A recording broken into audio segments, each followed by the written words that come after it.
Oh, Canada edition of Around the Coin podcast. We had Flo Thévenin, cannot pronounce his last name properly, but he's based in Canada along with your boy, Stephen Sargeant, and the host of this podcast. We talked about Blockchain North, which is the only blockchain-focused media company in Canada. We talked entrepreneurship. We talked about all the different initiatives and what regulators and politicians are really saying about the crypto industry and blockchain industry here in Canada. We talked about some of the business sectors, including Bitcoin mining, including stablecoin regulation, as well as lobbying in Canada. This is a great conversation. And for all those that want to get the lay of the land of the payments, crypto, and blockchain space in Canada, this is an episode that you want to listen to. It's a true, North Strong, and free edition of Around the Coin podcast. This is your host, Stephen Sargeant, Around the Coin podcast. We have a special edition, the true North Strong and free edition, the Canadian edition of the podcast, where we have Flo. Flo, tell us a little bit about yourself and what do you do here in Canada? Wow, always the hardest question. Tell us about yourself. You want to find that balance, right, between providing useful information and not boasting too much or not going too long. But look, I'm Flo. I'm half French and half Dutch. I've been in Canada for 12 years. I define myself as a global citizen. I'm, multilingual, lived in different parts of the world, which is how I landed in Canada 12 years ago. And I would also say I'm someone with a lot of initiative and most recently an entrepreneur. I have two businesses. One is called BlockFlo Digital, which is a specialized digital marketing and video production business, catering to the crypto industry, but also non-crypto clients. And then I also, around the same time, created a company called Blockchain North, which, as you can read here, positions itself as Canada's first blockchain media. And I know there's a word missing in that sentence before you say it. And that's because in French, you would say media, like as media company, you would say it on its own. And I just think it sounds good, so I left it there. But anyway, you get the idea, and that's who I am. And super happy to be with you today. And let's talk about Blockchain North, because I don't even think you position yourself. I think you are the first media agency that's focused strictly on blockchain in Canada. What was the type of void? What was the aha moment where you're like, hey, why didn't anybody cover this? Or why didn't CoinDesk or Blockworks kind of showcase this highlight? Like, where did you find the need for, let me set up something that nobody else has successfully done in Canada, which many people look upon when they're bringing exchanges, but sometimes isn't the biggest market when it comes from a dollar bill point of view from some of these blockchain companies?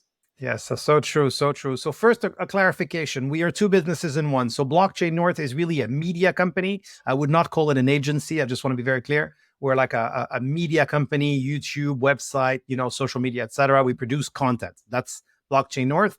BlockFlo Digital is what you could call an agency in the sense that we service clients with their content creation, social media, copywriting, and even white paper writing as a service. So anyway, I mean, why? Well, BlockFlo Digital was a natural continuation of what I did before. I set up a Canadian company in partnership with an owner called thefutureeconomy.ca.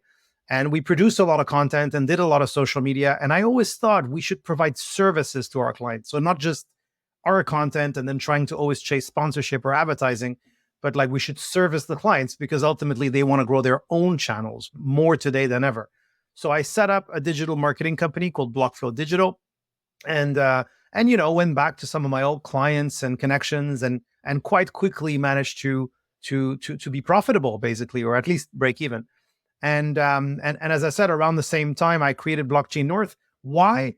Because as I, walked into my journey about crypto and blockchain, I quickly realized that while Canada is a pioneer, I wouldn't say we're the only one or that we're the leader, for sure not anymore, but we certainly are a leader. Ethereum, the Bitcoin mining, the ETFs. I mean, there's a lot of major innovations from Canada. So that's point one. But paradoxically, like in many other areas of the economy, as you well know, we're not that good at putting that forward, at promoting ourselves, at ensuring that we keep talent, IP, and investment in Canada, as we're seeing, and I won't point fingers, but in blockchain or in other industries. So I thought, and that's maybe point three. I thought, well, what do we need? And I realized as well that all the media content about Canada, for the most part, comes from abroad. It's usually like you said, Blockworks or CoinDesk /Canada, and then it's an article from like 2 months ago, and you're like, oh my god, so much happened since then. So I thought we need a sort of a media umbrella or a media institution. By that I mean not a YouTuber. Those are doing a great job, by the way, and they usually have more followers. But an institution that takes it upon itself to, tell the story on a day-to-day basis, spotlight our entrepreneurs, our communities, talk about our ecosystem, and the audience being Canada primarily, of course, but also international audiences. So the first one, and I'll leave it at that, Canada, it's because the other problem we have in Canada is we're very insular, in fact. I'm here in Quebec. People know very little about what's happening in Alberta, unless it's really specific to their niche, and vice versa. So we need to tell the Canadian story to Canadians, tell them what's happening in their jurisdiction, in other jurisdiction, because it's important. And the second part is global audience. I want to interrupt you there before you even get into global audience. Yeah. What do you think about the Canadian media, right? I found, and I was on TV last year or the year before talking about FTX. I find the Canadian media only highlights blockchain or crypto when there's a negative side, whether that's pig butchering scams, an Ontario man loses his life savings at house, or, a crypto exchange here in Canada goes belly up. What have you found from the traditional media? Have they been like more reaching out to you, or, have you seen them covering these major stories? Or is it kind of like you're out, that you feel like sometimes on these grassroots events, it's just you there kind of, speaking on behalf or listening on behalf of the media? Usually the latter. Rarely have we come across other media. We have come across the Logic, for example, here and there. We've come across BetaKit, but most, events in Canada, especially, other than, let's say, the major one like Futurist, have virtually no media. But to be fair, this is, we cater to non-crypto clients, and that's also true. I have a client in the bioeconomy. We have another one in DEI. Those events don't have media presence simply because media companies don't have journalists anymore. They've laid off everyone. So, opportunistically for our digital marketing company, that's an opportunity. And it's funny you asked if someone has ever reached out to us. Not so much. However, we did have a maybe somewhat random conversation with someone from Radio Canada at Futurist last year. And he's been poking us here and there, like, hey, you should come to our offices. We should talk. Maybe we could co-brand some content, or I'm totally open to it. And to your initial point, are they only negative? I think that's a bit of what we like to say in the crypto industry, right? We're being a bit defensive, I think. Yeah. The reality is, I think they just don't care that much about crypto. So we don't get a lot of coverage. But I have seen some decent pieces of content. One of them, I think it's Andrew Chang at the CBC. He has a show called About That. And I've seen at least 2 of his shows on crypto, and I thought they were fairly balanced. Sure, they finish on a cautionary note, be careful, it's risky, but you should be careful, and it is risky. So I actually wouldn't be too hard on them. I just think that we need our own industry to have its own media company, like you would have in the energy sector or in agriculture. I love it. And since you're talking about different sectors like DEI or, I think you said biochemical, are there similarities to those industries compared to blockchain? Are those industries also very like uncommon to, the larger industries? Like DEI sound like it had its way for 2 or 3 years. It's kind of quieted down, but maybe you see a different story behind the scenes. What are your thoughts about some of these other industries? DEI is really intricate, and I frankly I'm not that familiar with it, so I'm going to choose the other client I mentioned, who's in the bioeconomy space. They have a yearly conference, pretty much the biggest one in Canada. It's in Ottawa, so it has a lot to do with the industry wanting to engage government. And in that sense, I would say that blockchain is not unique at all. The bioeconomy industry, everything seems to be about sustainability these days, about finding nature-based solutions to problems like, fuel or materials. So I think, where they are trying to be more recognized, seeking something like maybe a national strategy, and of course, subsidies or funding. I think that's essentially what the blockchain industry is trying to do now. I am personally a big advocate. I think that the national AI strategy run by CFAR has been fairly successful. I'm not an expert, but the very fact that we have so much funding, and there's also, of course, the super clusters. Now they're called the innovation clusters. Yeah, I'd like to maybe 5 or 10 years down the line, being realistic here, I'd like to see a blockchain national strategy, maybe a bit before that, but then also a cluster, like a funded cluster by the government, because I think it's going to be a major industry, and we are in a country where we still, years and maybe even decades after talking about it, have to become more knowledge based, right? We're not, we there's nothing wrong with our resources. They're a blessing. We're super lucky. Those industries are digitizing. So, we need to be tech leaders because, tech is everywhere. And otherwise we're just going to stay the ugly little brother of the United States forever, and we have so many advantages, if the government can maybe get out of the way a little bit, I'd say. Awesome. What are some of the conversations you talked about the government? What are some of the maybe conversations or challenges? You've had interviews with some of the, representatives, some of the biggest crypto exchanges, both here in Canada, and they have an international presence. What are the things that they're talking about in interviews you're hosting with them, or even like behind the scenes at some of the conferences? Well, it'll be hard to summarize or to, I want to be careful not to misrepresent what they're saying, but I would say my personal impression. So through my own filters, and as you said, having attended a lot of events and done a lot of interviews, basically the problems are pretty well known, I would say. And again, they probably are the same as in other industries. I would say number one, Canada is a big, very spread out country. And unfortunately, our legislations, our regulations are usually 2 tiers. There's federal and then there's provincial. So as you know, in the crypto space, crypto is regulated provincially. And so that is problem number one, I think, for any company that comes to Canada. You now have to get a license in at least 3 or 4 provinces, because obviously you're not necessarily going to all 13. But that's a big challenge, and I would say competitive disadvantages. Do you see a lot of companies coming from the United States that have to do something similar, but with like 52 states? Do you see them kind of finding their way to Canada because they've already gone through that process of going state by state to get licensed and registered? Do you find them kind of entering the Canadian space a little bit more than, let's say, international companies from the UK or Dubai or other places? Oh, I mean, for sure. Most companies in the crypto space, most foreign investors, in fact, across the economy are American, I would say.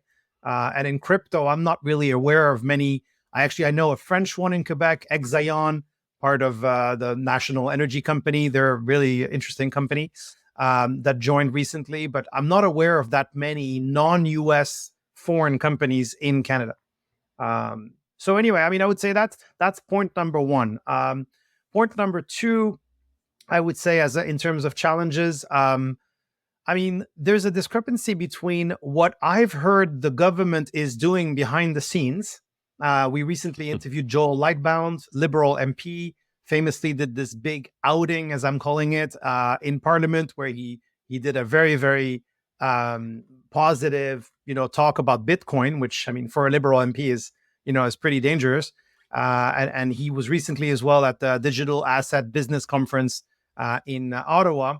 And he's basically saying that the Liberals are not actually anti-crypto, and they're actually pretty well informed, and they're having conversations with various lobbyists and industry leaders.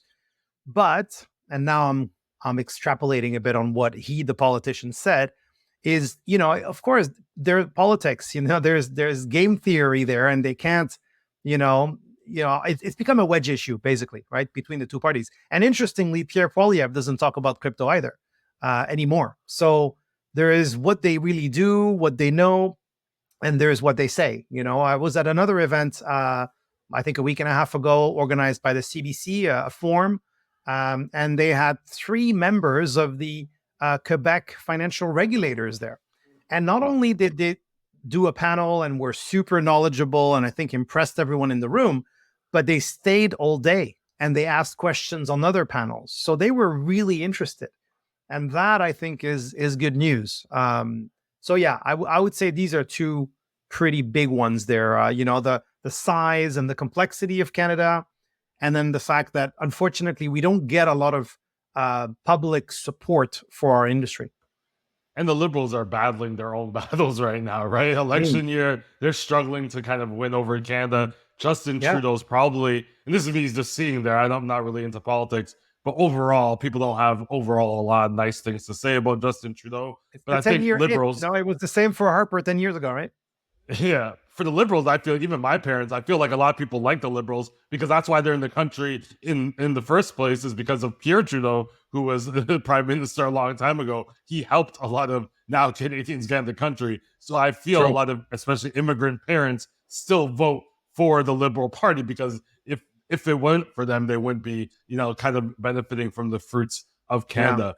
But that An interesting gratitude, I point. think, wears thin when inflation is rampant, when things are, the immigrant journey is very complex in Canada. I mean, I was very fortunate, and I frankly didn't even plan to stay here initially.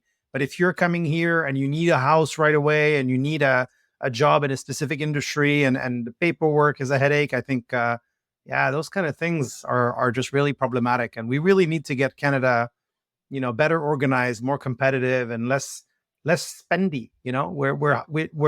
We're extremely indebted, and more so every day.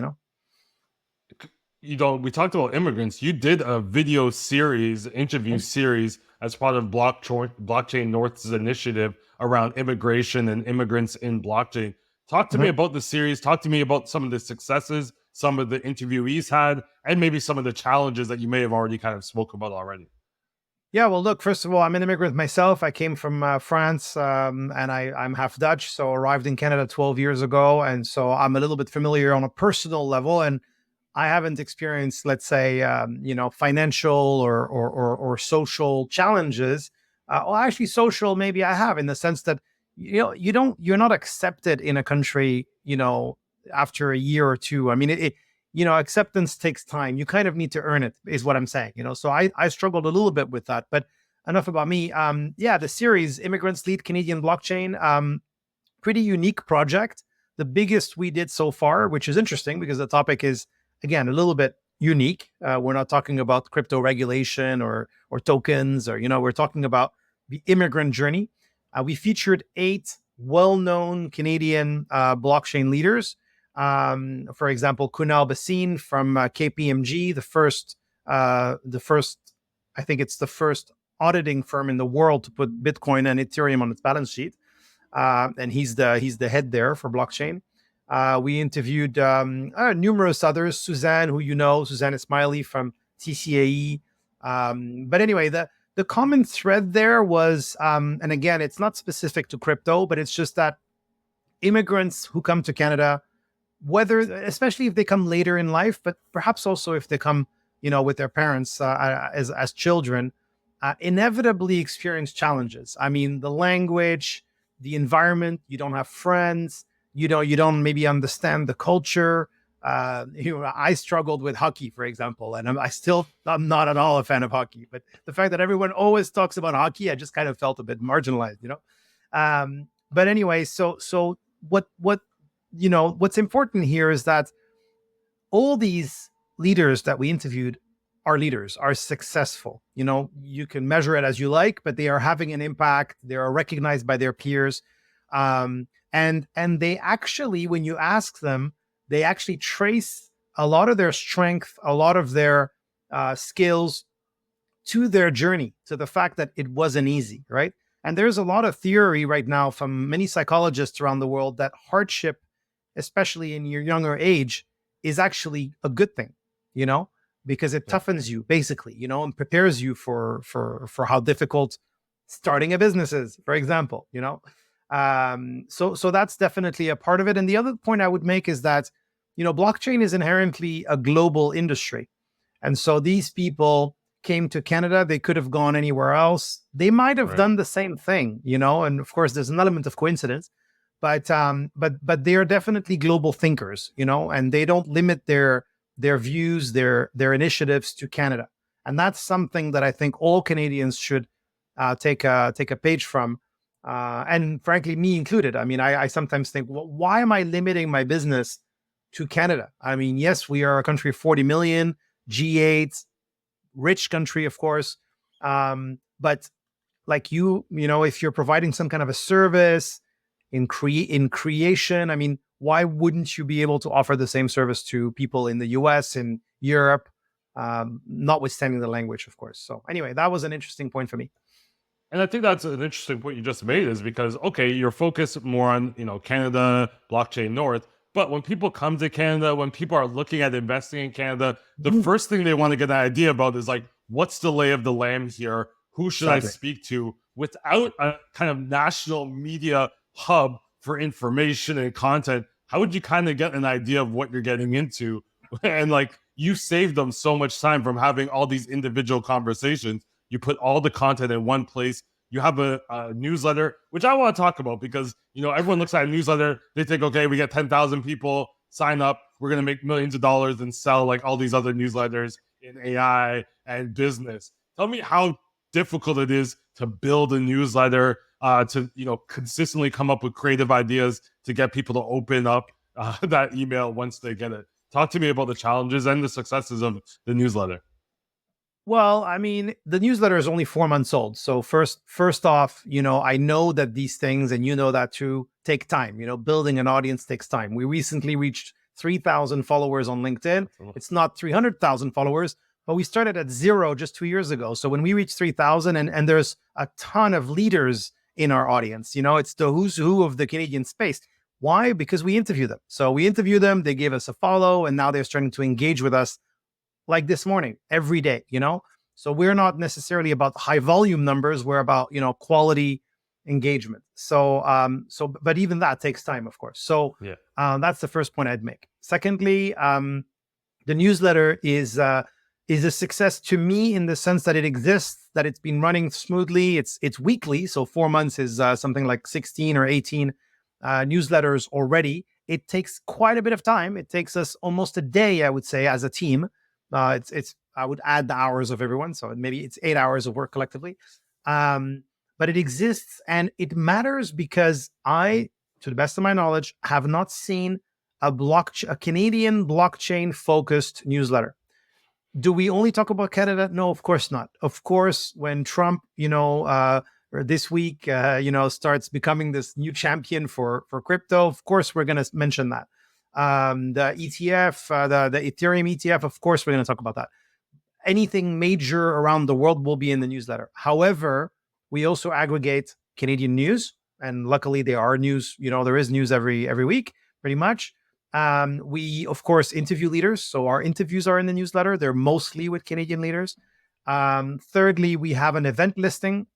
Now, there aren't a ton of significant crypto events in Canada, so maybe we should update a little bit more often and add smaller events too. We'll work on that. But anyway, you have that list in our newsletter every week. So if you just want to stay up to date, that's a good place to look. And then we also aggregate jobs, all Canadian jobs in the industry. So I think that's its uniqueness. Am I where I want to be with followers? Of course not, but I don't think I ever will. So you never get to where you want to be with followers. And my belief is that the winners are watching.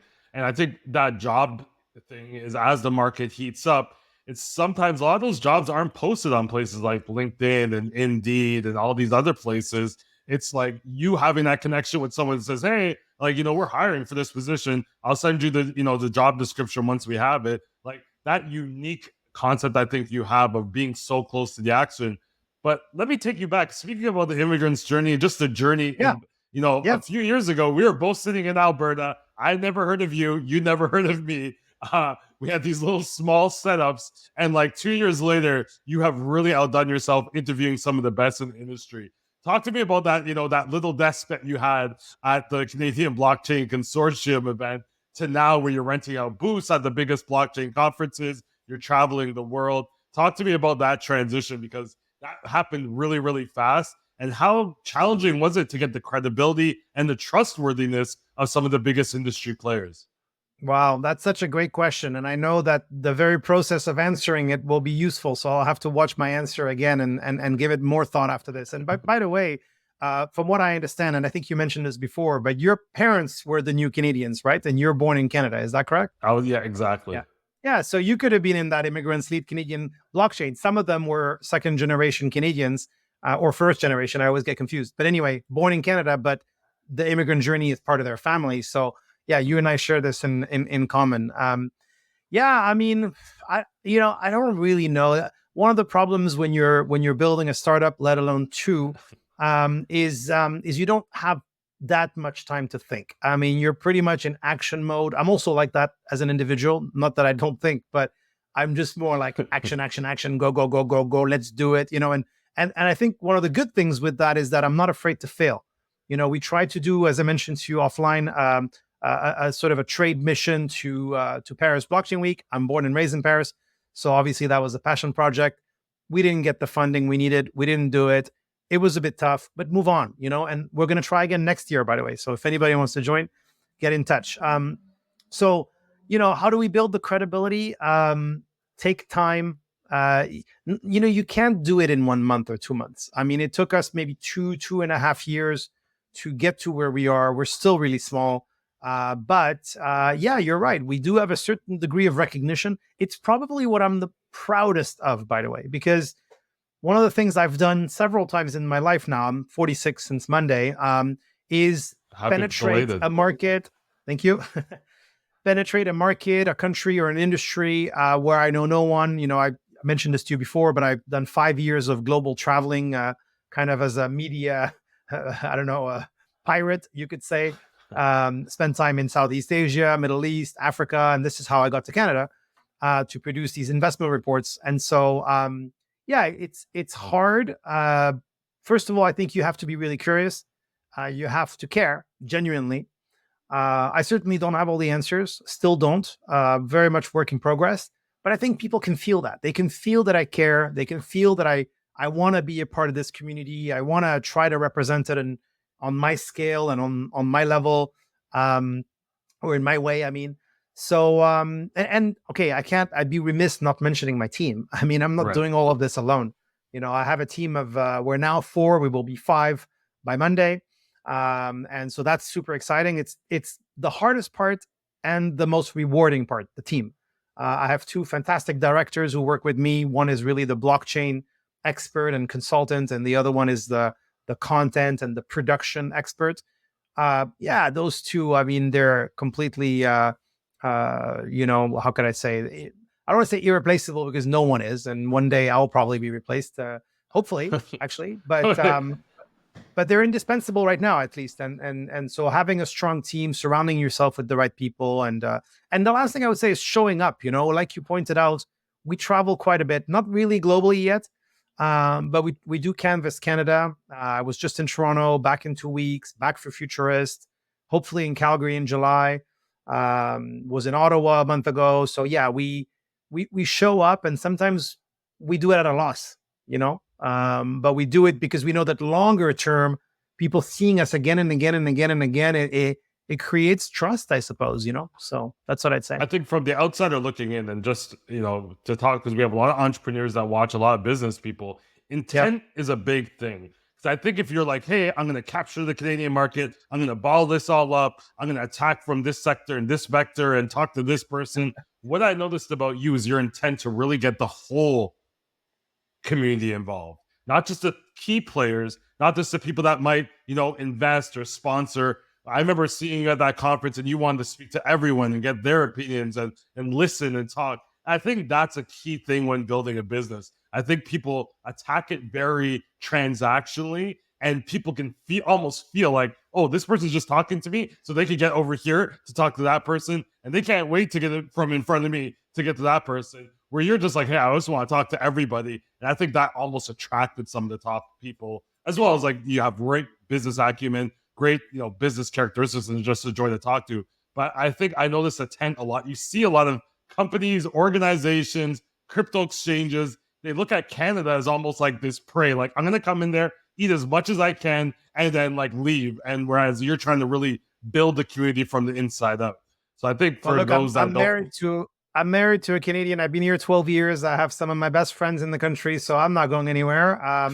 But I mean, are we sometimes, I mean, is the transactional factor top of mind? Of course it is. We're a startup, and as I like to say, we eat what we kill. We don't have any funders. If we don't sell this month, next month, the following month, we're out. So, or I have to let go people, which is the worst thing. Luckily, haven't had to do that so far. But yeah, I agree with you. And you're putting your finger actually on a key strategy for Blockchain North in the coming years, which is, now that we have really connected with that top echelon, which was still very important for us, including because they're potential sponsors, but simply because they're, the biggest names, they're the leaders. I mean, it's nice to align with them. The next round for us right now is indeed to get into the hackathons, to get into the local communities. There are some from Vancouver to Halifax, and we want to go there and record their events and talk to the students, to the developers, to the young entrepreneurs, and not just the big CEOs. So you're absolutely right. I wouldn't say we're scoring like a 10 out of 10 on that yet, but intentionally we are there, and you'll see more of it coming.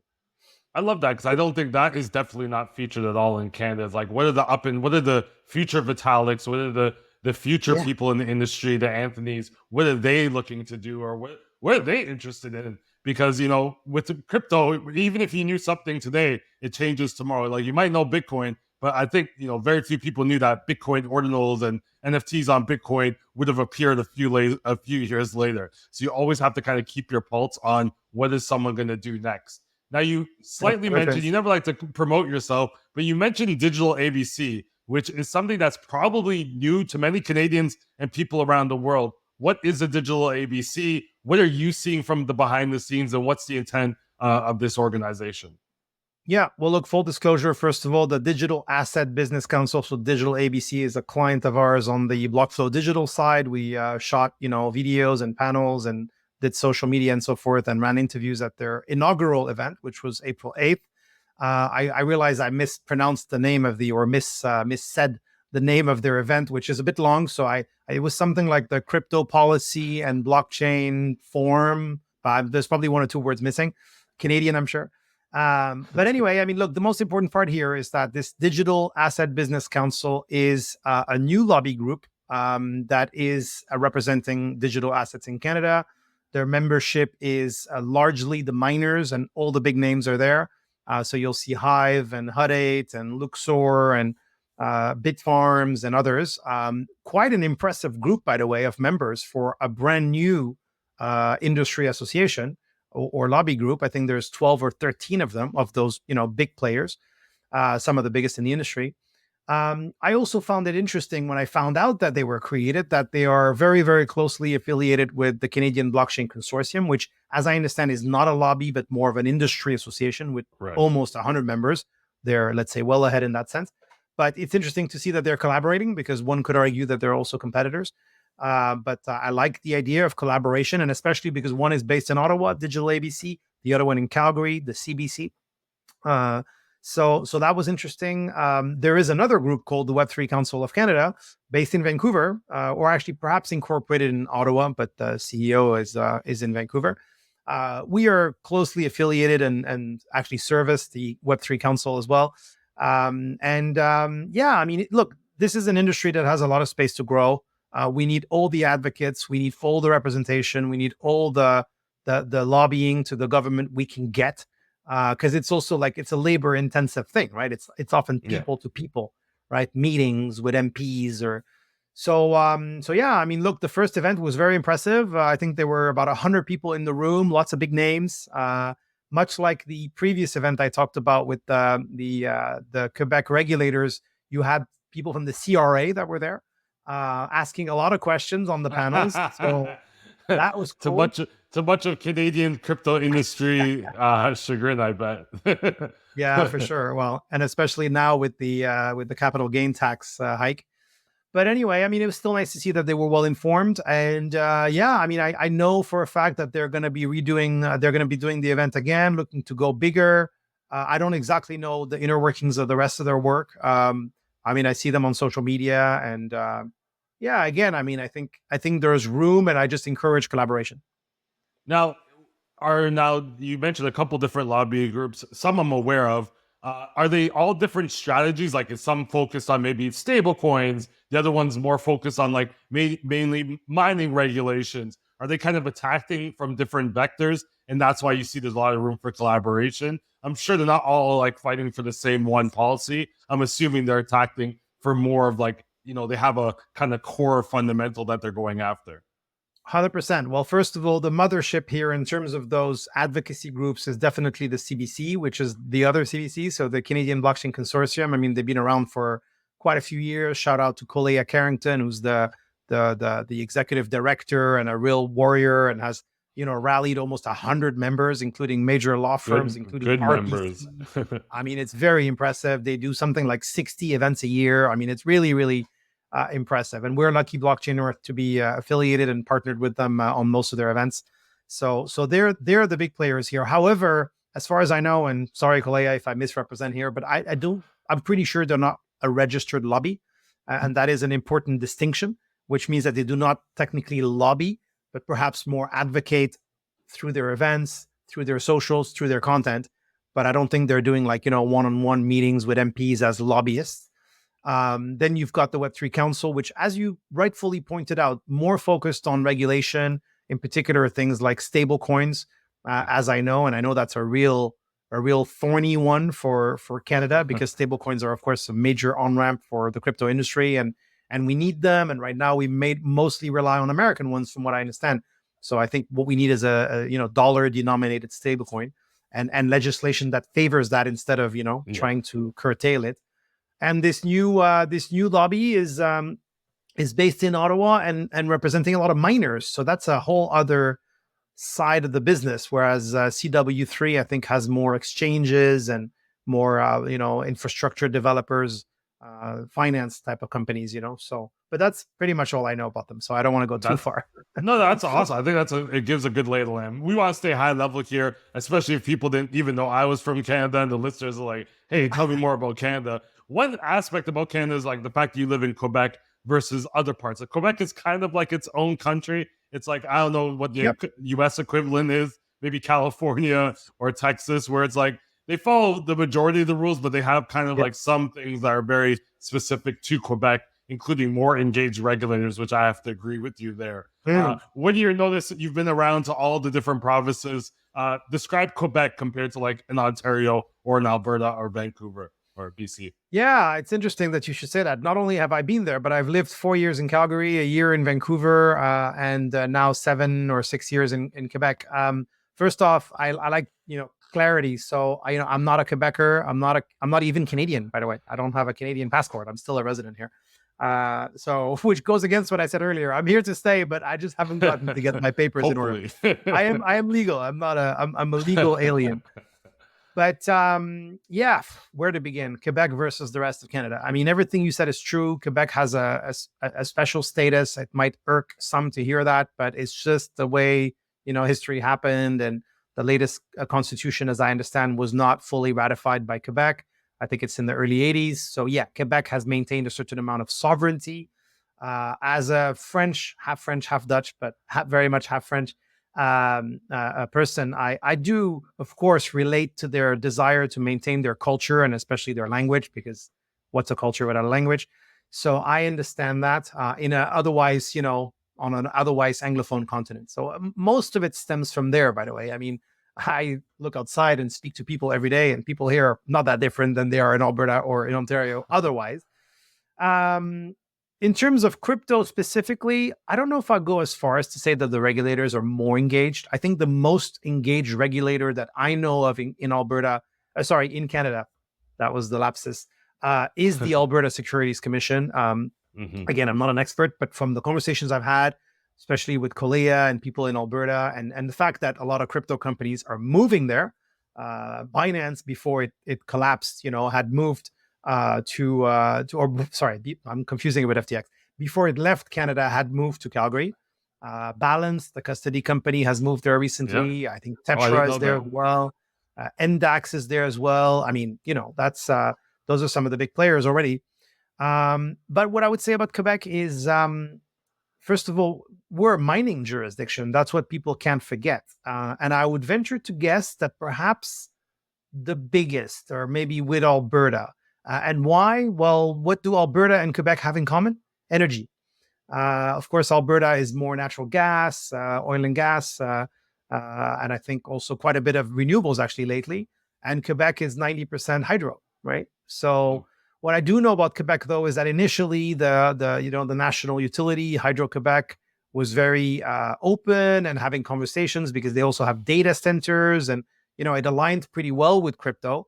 And more recently, I think there's been a backlash because people have been concerned, and it's all narrative, right? But about the whole Bitcoin mining energy usage. And unfortunately, I think Quebec has kind of pulled back a bit and made the life of Quebec crypto entrepreneurs harder. So where will we go from here?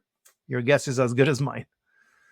You've interviewed some of the most prominent people in the industry, from Alex Tapscott. There's hundreds of people I've seen you interview. Who's been the most interesting to you personally, and what do you think has been the best interview? The one that you're like, oh, now that I look back at that one was pretty good. Wow. Well, that's I a know that's a big it's question. always tough to put you on the spot and not take favorites, but No, it's good. It's good. That's the whole point here. It's funny. I was just going to open our YouTube channel just to see them all, but no, like intuitively, some of the ones that stuck with me. Yeah, I mean, Alex Tapscott is I would say, an incredible storyteller. I mean, he's written books. He knows, and he doesn't just know the facts, because as far as I know, he's not a technical guy per se. He's more of an entrepreneur and a financial guy. However, he has really done the homework and done the research, and he's able to break it down and explain it like a very good teacher would. And that is a huge quality that I don't particularly have. So I'd love to have it, or to work on it. That's one. Another one would be Jimmy Leverton. It was interesting timing because Hut 8 had just announced its merger with US BTC. This was November 30th. So 6 months ago. And then she left. So we interviewed her like 10 minutes after the announcement was made at the CBC event. And we got to interview her right there. So if you haven't seen that interview, go and check it out. And it's not just the timing, it's also the person. I mean, Jamie Leverton is another warrior like Kolea. I mean, she has held leadership positions in multiple. I think actually Hut 8 was the first crypto company, but I think she was in tech and finance before. And of course, I mean, it's a bit sad to say, but the fact that she's a woman at that level, I think Hut 8 pre-merger was already the biggest crypto company in Canada. I think it was valued around $1 billion. So, that's pretty staggering, and kudos to her. And she's super nice as well, and just really approachable, and but of course very intelligent and very savvy, I'm sure. So that will be a second one. And then the third one that comes to mind, and I feel sorry for all the other people that I don't mention, but probably they don't really care what I say. But it's Joel Lightbound, who we interviewed at this the ABC Forum just a month and a half ago. That's a really fresh interview that you could watch, because it provides insight into the government's positioning towards blockchain. And because they don't communicate, it's a pretty rare opportunity to hear him tell you what Trudeau and what the Liberals really think of blockchain, and what that means for the industry. So those would be three. And of course, kudos to him. He's super courageous as well, to be advocating publicly for this industry when his party obviously isn't. So. And I think it's important. This is, I think, why Blockchain North is so important, is because you give that high quality curated outlet for people to come on and speak, right? To your point, the YouTubers do a great job, but I think governments are like, hey, we need something a little bit more polished. We need someone that has interviewed, high profile. They're not going to have these sound effects come out after the video's post-production. So I think by creating the Blockchain North and having a hub for, high level Canadian conversation, it actually allows for government. And I know CBC has done that as well as Kalea and some of the MPs out there. It allows for governments to engage with the industry in a safe zone versus like speaking to somebody that has a mic and a camera right in their face as they're walking around. So I think that is what I think the biggest importance of having Blockchain North is that you need to bridge that gap between the people that are never going to give interviews to the, the grassroots individuals, and those that are in the industry are like, hey, what is the government thinking if I am going to start a business or a Bitcoin mining company in Quebec next year? What is the real situation versus what I can just Google right now? Yeah. Yeah, hey, I appreciate you for pointing that out. I mean, that's, I never saw Blockchain North as the oracle. I know that's a term in crypto, but basically the answer to every question you have in one place necessarily, but more of a form, more of a platform so that people can engage, can communicate. And I'll tell you one of my plans for the coming months and one project that we're trying to get off the ground as well. There are several, but here's really another passion project is most of my business life has been outside of crypto. I'm 46, so let's say it's the last 20 years, more or less. And I've only been in this space actively, and again, not seeing myself as an expert yet, but uh, certainly been active and learning a lot for about 3 years. So 20 years, 17 years prior, and 3 years in crypto.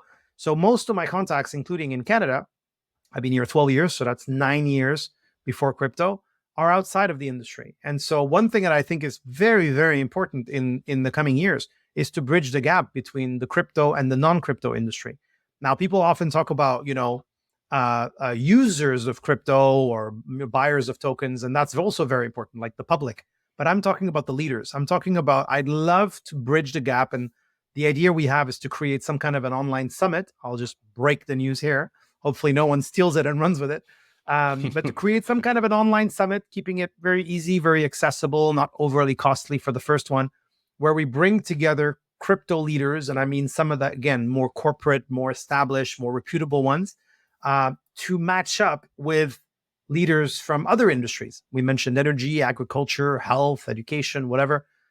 Because I think if we put them on this sort of same level, they'll be able to talk. A lot of those crypto leaders I'm referring to are not native to crypto. They're about my age. Some of them are older, a bit younger, and so they were in finance, they were in tech before.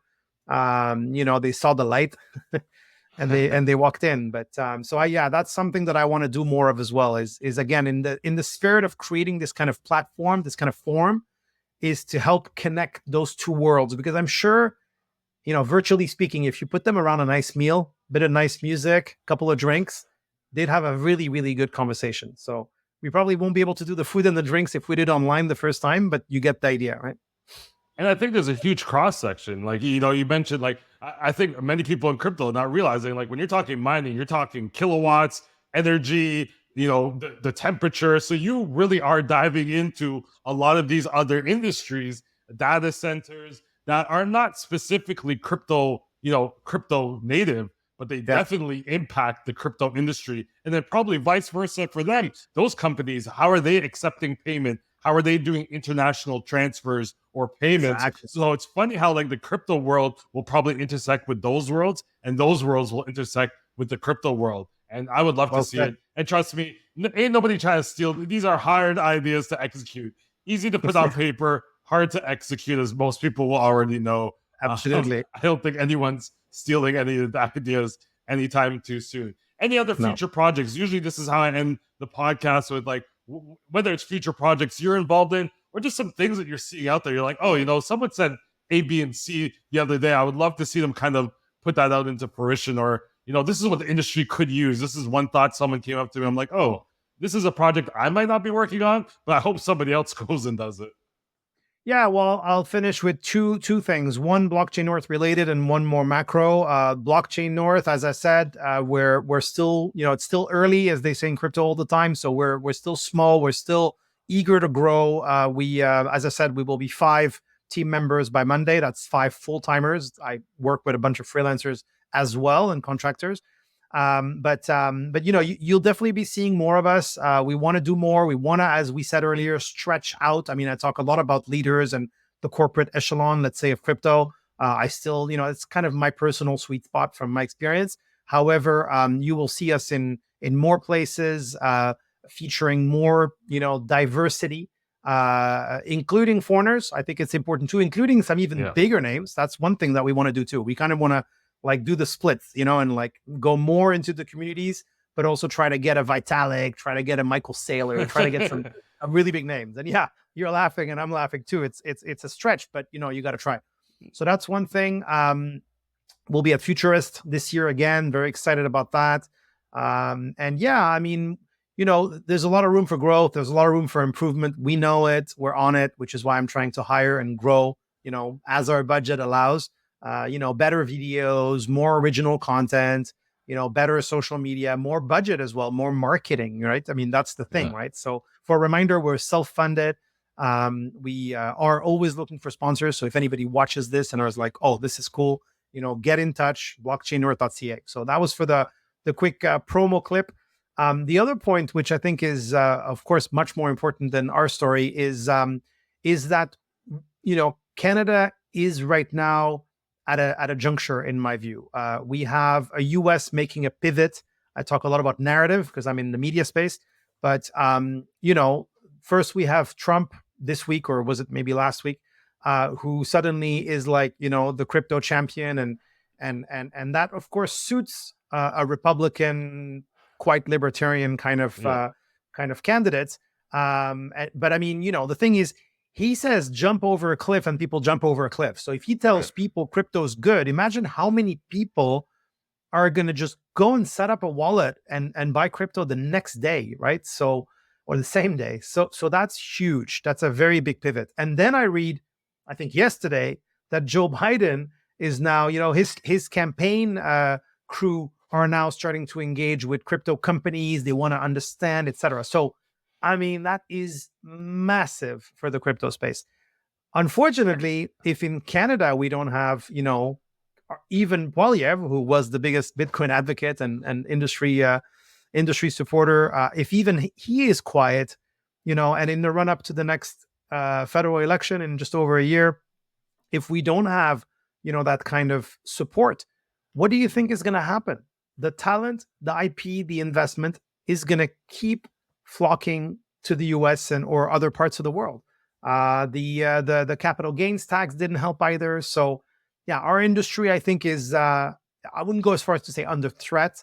It'll always exist. But if we want to grab our fair share, given what I said at the beginning about, the fact that we were pioneers, it would just sadden me that again we would be losing, an industry, or at least the bulk of it, to the US. I mean, it's a recurring story for Canada, right? And especially because they're so far behind when it comes to regulation. They're very far behind. A lot of people think that they're leading. They're far ahead when it comes to actual crypto consumption and crypto users, but they're far behind. But to be fair, I don't think Pierre or Justin or anyone's going to be talking about anything when I just paid $55 for a tray of organic chicken. I think they have bigger election staples that they could try and get votes with than cryptocurrency, I think, right now. But I do agree with you. We are at a stage where we have an opportunity to take advantage of the interest. And more importantly, what you're doing is educating. And even just from I'm a content creator myself. We do very similar things. I think I focus more on like the compliance side of things. But even as companies try and get in Canada, and I'm not just pitching you, but like, I don't know why they wouldn't want to say, is like, okay, Flo's done all the legwork here. He's met with all the industry professionals. He's gone out there on his own accord. Like, it is so much easier from like a business point of view to partner with you and create cool educational content that maybe features obviously their brand and who their company is. Then I think what a lot of people do is they try to influence from where they are instead of getting the foot on the ground in Canada so that people will actually buy into their story. And I think more and more companies will end up coming to your company because they see how hard it is to send these PR companies based in Dubai and San Francisco to kind of get that essence into Canada. Canada's very tricky that way. We're very loving. We're very accepting. We're also not picking up a phone call in the middle of the day either. So they have to kind of balance out that educational awareness with their marketing tactics. And I think Blockchain North and everything that you're doing here to build content is a perfect example of the best way to do it. And you can see how much you've grown in the last 2.5 years, that this is the best way to approach the Canadian market. Thank you. I'm touched, honestly, by those words and the way you see us and you describe us. I really appreciate it. And I would say, I'm a very human guy at the end of the day, not too calculated or too strategic. And maybe sometimes that's also a weakness, but that's who I am. And what I hope people would see, and especially those who are in a capacity to maybe be sponsors or partners or in any kind of way collaborate with us, is that our intention is real, our drive, our resilience, and we're candid. We're not perfect. We don't have it all figured out, but it's maybe our charm as well. And you cover a lot of bases. Not a lot of companies like cover. You're in Quebec. You come down to Toronto, Alberta, BC. Like, not a lot of their media agencies do that, to be quite honest, not including cheap, myself. Man. I assure you, it's not cheap. And that's why, including myself, I'm like, I came out to Alberta once. I love Calais and what they're doing out there. And it was actually a really good trip. I think there was some kind of thing out there where it was like 40 degrees in the middle of October, which is awesome. Flo, thank you so much. I have to give kudos to, I'm sorry to interrupt you, but it is to those organizations like Futurist, like the CBC, that have their doors wide open for us, because I suppose they see the value in what we do. But nevertheless, I do want to thank them because they provide us we're complementary, right? I mean, we, Blockchain North, are digital, we're online, we're social media, whereas they of course do that too, but they are much more about real life events. So I think there's a perfect match there. And kudos to you as well for what you're doing. I look up to your content and your shtick, and you're such a positive guy too. I mean, I gotta say this because it's so special. When you send those little LinkedIn messages any day of the week, sometimes like Saturday morning, I'm like, who's writing me? And it's you, and you're not writing, you're sending me a voice recording to just say, hey, love that video, or keep going, keep going. You're doing amazing work. I mean, that is, we need to do more of that for each other as an industry and as a country. So, thank you very much for having me. No problem. Content is hard, and I realize that, man. And when I see growth, like I'll still remember that day. I'm like, who's this other guy doing videos in this conference? But you had a much nicer setup than ours. And I'm like, hold on. And then the next year you're at Futures with a massive booth. I'm like, God, I think I did something wrong. I love what you guys are doing. What were you called back then? You had a different name. It was the Canadian something. Crypto News Canada. Yeah, I like the Blockchain North, the colors, the logos, all that is really great. Flo, thank you so much for joining us today in our first, I think, Canadian-focused edition of the Around the Coin podcast. And we'll make sure everyone has your socials, and I'm sure a whole bunch of people will get in contact with you as they're looking to bridge into Canada. Much appreciated, man. Thank you. Awesome.